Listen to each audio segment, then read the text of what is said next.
number one overall problem home cooks have when they complain about their food being bland, or flavorless, or not as good as a restaurant is salt. Millions of people under-season their food every day. There are a ton of reasons why that happens, which I'll go over in another video, but today I wanted to talk about this. The plastic salt mill you find in the spice section of your grocery store. Believe it or not, this is making you a worse cook and you're paying a premium for it. In this video, I'm gonna go over several reasons why you need to get this out of your kitchen.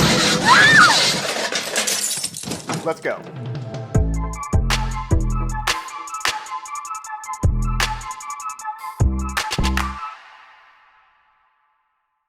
Reason 1, there is no benefit to freshly ground salt. Pepper grinders exist because once a peppercorn is broken, the flavor compounds in the pepper are exposed to oxygen, which results in a reaction causing the pepper to lose flavor over time. By the time pre-ground pepper gets to the grocery store and then to your house, it could be months away from when it was originally ground and lost all its flavor. Salt does not lose flavor over time, and therefore there's no benefit for it to be freshly ground, which means you're doing extra work in the kitchen for no reason. To quote Caitlin Penziemug, author of the book On Spice, salt grinders are bullshit. Salt does not need to be ground and is not fresher after coming out of a grinder. It's just smaller. Use a shaker. The grinder does allow you to adjust the coarseness of the salt, but that one advantage does not make up for the major drawbacks that I'm about to get into. If you want a choice between different coarseness of salt, just keep some table, kosher, and finishing salt in your cupboard. Reason 2, deceptive under-seasoning.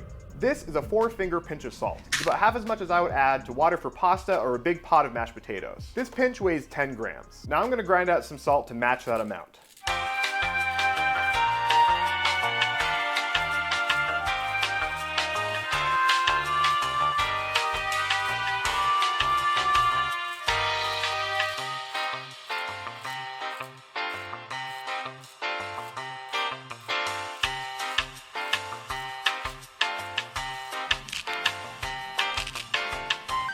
The problem is when you're grinding, it feels like you're putting in way more salt than you actually are. The result is under-seasoned food. But that little grinder will make you think you put enough salt in your dish, so you're gonna be sitting there with your bland popcorn wondering why this doesn't taste good.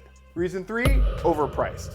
By like a lot. Not only are these things making your food worse, but they're crazy expensive to boot. First of all, just look at this. This unopened grinder looks full, but when you flip it upside down, you'll see they left the space behind the label empty. That's just deceptive packaging, but what's worse is the price. With inflation prices today, I know most people are trying to keep our grocery costs down, and this isn't helping you at all. I had to go to the local grocery store to get a grinder for this video. Look at the cost of this compared to a 3-pound box of kosher salt. They're the exact same. The grinder has a net weight of 2.12 ounces. The box has a weight of 48 ounces. That means you're paying 2,264% more for the salt in this little grinder. So, to recap, this salt grinder is making you pay more and work harder to get less salt on your flavorless food. Do yourself and your dinner guests a favor and throw this out of your kitchen. Then do yourself a bigger favor and subscribe to this channel to get more cooking tips, recipes, and kitchen tests. I'll see you next time.